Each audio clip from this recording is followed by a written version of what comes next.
Hey, I'm Sunny. Welcome to my channel. Please like, subscribe, and comment if you like the video, and also to get me into the algorithm. Today, I have a rabbit hole for you. More like I'm going to take you back in time to the Civil War, kind of. We're going to skip around a little bit first, then we're going to go to the actual story. I want to break things down in the way that you understand all angles of this Devil's Punch Bowl, Wild Peach Grove, concentration camp. The actual place we're going to be talking about is Natchez, Mississippi. It was home to the Natchez Nation. They were in that area since prehistoric times. The way these people fought to protect their ancestral lands, they stayed put until 1730. When did Columbus thief? That's when Columbus thiefed.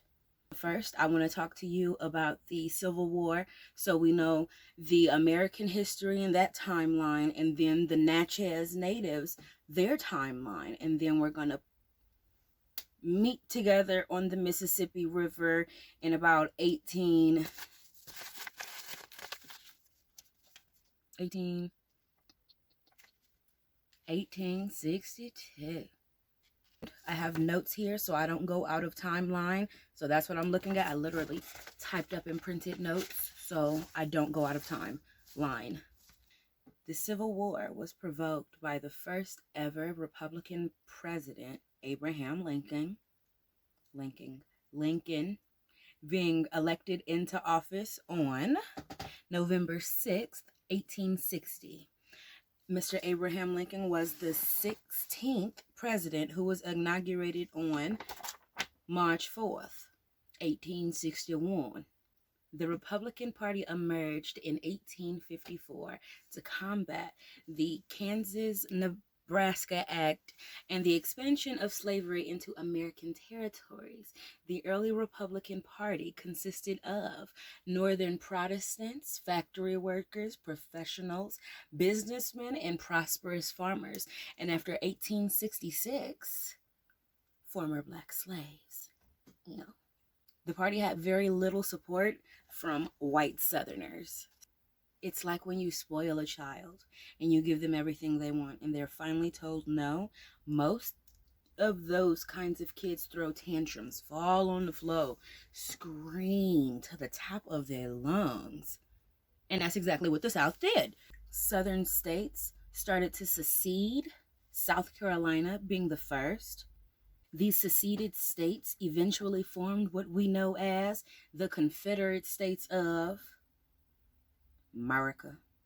The chosen president for the Confederate States of America, what a name, right? You'd think they'd find something better since they couldn't do better. Anyways, the person they chose as their leader, his name was Jefferson Davis. He was elected on February 18th, 1861, and the Confederate States of America was formed on February 8th, 1861. So 10 days in between the forming of a new country. Whatever they was doing, being bad as kids is what I see them as doing. I don't know. The Confederate capital was set up in Montgomery, Alabama. The first punch was thrown by the Confederate States of America on April 2nd of 1861. 10-ish days later, April 15th, same year, Abraham Lincoln declared treason. Treason on them Southern whites. After Abraham's declaration, 4 more states seceded to be a part of the Confederate States of America. I don't know why I like saying it like that, but they just sound very ignorant because they want to treat people bad in order to make themselves some. I'm just saying. In response to those 4 more states seceding, Lincoln orders 43,000 more militia members, which ends up expanding the entire army forever. Like forever. Okay, so we're going to fast forward 2 years, just 2. So 2 years later, the war is absolutely raging. Absolute rager, bro. And the battle closest to Natchez, Mississippi was at Grand Gulf, which happens to be a ghost town today, but the battle took place on April 29th, 1863. Now, we're going to get into the Natchez people. The Natchez are natives to the northern half of Adams County, Mississippi. This general area, all up and through there. All up and through there. They've been in this area, same area, since the early 1600s and stayed firm-footed until 1730. They are a matrilineal tracing culture, which means that you trace your roots back like America does it by the father.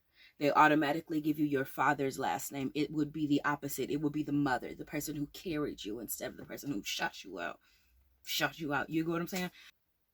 The Natchez natives had the strongest and most complex chiefdom, not kingdom, chiefdom, which is the reason why they were able to stay so firm-footed until 1730.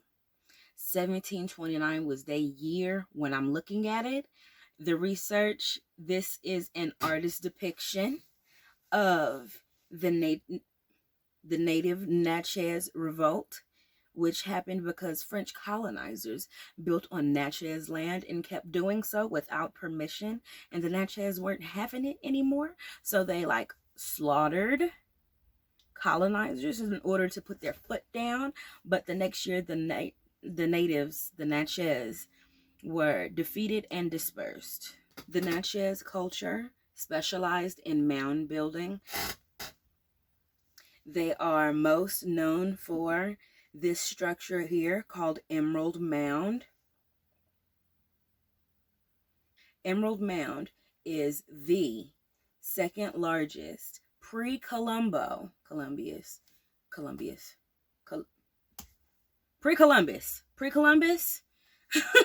in North America, north of Mexico. It is the largest mound. Around 1700, they relocated to the Grand Village of the Natchez, and this is a complete historical national park. You can actually go see and go walk on top of Emerald Mound. Not too far from Emerald Mound is what they would call Fork in the Road Market. Could not find very much on this place other than reviews, and all the reviews were good. And from what I see, this monument is literally this and this only. Yes, that is shackles inside of cement. Shackles inside of cement. That is the monument. So, Fork in the Road Market turned historical landmark.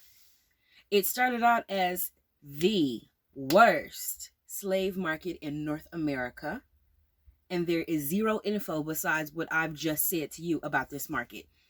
That is the notes that I wrote down. Let me know if you'd like me to dig a little deeper, because I can and I will. Or I will set a goal so I can go see said place and at least metal detect. I don't want to pick nothing up. I just want to see. Natchez is both the oldest town in the Mississippi. Founded in 1716, it started off as Fort Rosalie. Then that was taken back by the natives on November 28th, 1729. They destroyed Fort Rosalie and slaughtered 300 colonizers. All right, we're going to get closer to the Devil's Punchbowl and right up on 1820 through 1860, when Natchez was the richest town per capita on the Mississippi River. I think that's impressive.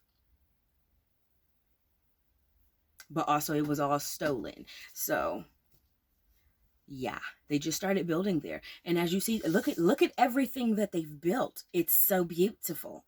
It's really gorgeous in this place. I would love to be able to go like spend a whole week. I don't care the season because I love the rain and also that heat. I know it would be something special. Special. I've been homeless though, so special is relative. I would love to be able to.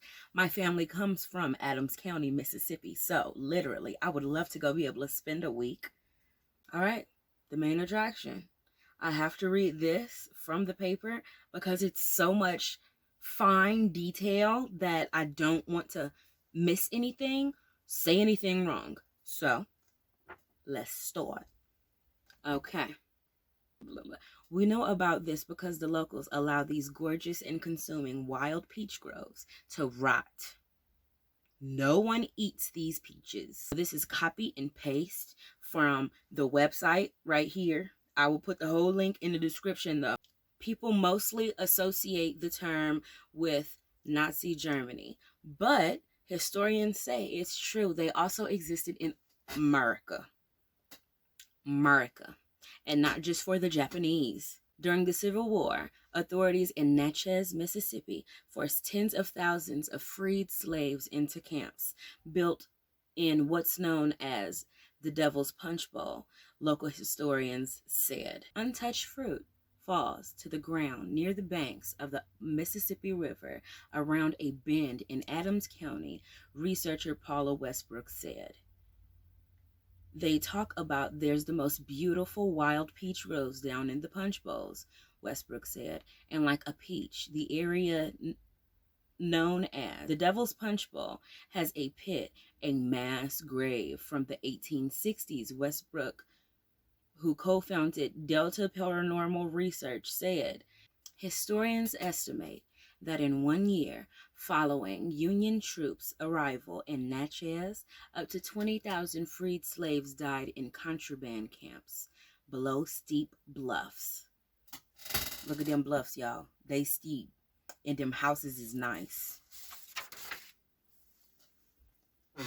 When the slaves were released from the plantations during the occupation, they overran Natchez. The population went from 10,000 to 120,000 overnight. Her research included searching through Adams County Sheriff reports from the time. So they decided to build an encampment for at Devil's Punch Bowl, which was walled off and wouldn't let them out. Don Estes, former director of Natchez City Cemetery, said. Estes said that history research is his life. During his studies, he learned that Union troops ordered recaptured black men to perform hard labor. Women and children were all but left to die in 3 punch bowls. So not just the Devil's Punch Bowl that is common and that we know about. There are 2 more that are unknown. And there have been reports and whispers online when I was researching this and I got all of this information that there are even more concentration camps that were set up that were leading toward, well, not leading toward, but that were like on the Confederate Union line to where you gotta pass by, and if you pass by within a certain amount of area, you're caught, you know? Disease broke out among them, smallpox being the main one, and thousands died. They were begging to get out. Turn me loose. I'll go back home to the plantation. Anywhere but there, Estes said. But they wouldn't let them out. Westbrook adds that the Union Army did not allow them to remove the bodies from the camp. They just gave them shovels and said bury them where they drop. The channel that did this story is WJTV News Channel 12. Photographers would have liked to show viewers more of the terrain, but it is just too thick with plant life to get through. The bluffs are also, look, straight down. So not only is it dangerous to navigate, it's still very mysterious. It's a bed of alligators and snakes. It would take Indiana Jones at this point to get back in there, Westbrook said. Then you come up to the bluffs, the washing away bluffs, And there's the Devil's Punch Bowl that has so many people that no one knows how they got killed or when. So that was explaining the bluffs that I'm showing you. At the bottom of those bluffs are so many dead bodies, nobody knows exactly where they came from. And they're still down there, wasted. And even to this day, they talk about wild peaches that come up down there, but no one in Natchez will eat them because they know what the fertilizer was. Even now, locals might discover old skeleton remains after flooding on the Mississippi River. But being on the Natchez Trace, sometimes it's difficult to tell which century the bones are from. Those are all my notes on the situation. This was really hard. It took me a couple days to even come across all the quotes that I was quoting from the newscast, and the fact that you can't even find the video. If you find it, please send it to me. Please send it to me. Send me a link. Send me the link, please.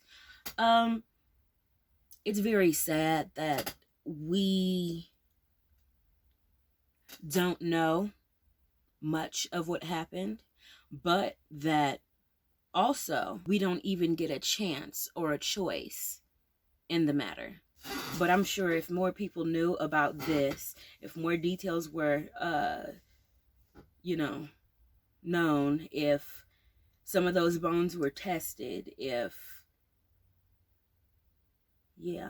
don't know. I just know that I'm starting to see a lot more pictures of things like this. Right? That's an Indian chief, and he looks just like Morgan Freeman, right? Oh, look, it's T.I. Oh my God, he looked like my cousin. I'm just saying. But these are all Indians. These are all native Indians. These pictures used to be in black and white. Now they're colorized. Please wake up. All right, that's the end of the information that I've compiled about the Devil's Punch Bowl. Let me know how you feel in the comments below. Ask me some questions, or leave me some topics that you would like to see a video on, a breakdown on. I welcome any and every topic, as you can see. I even do hauls sometimes. But yeah, until the next video, hope you have a good day, night, morning, evening, weekend, all that. Bye.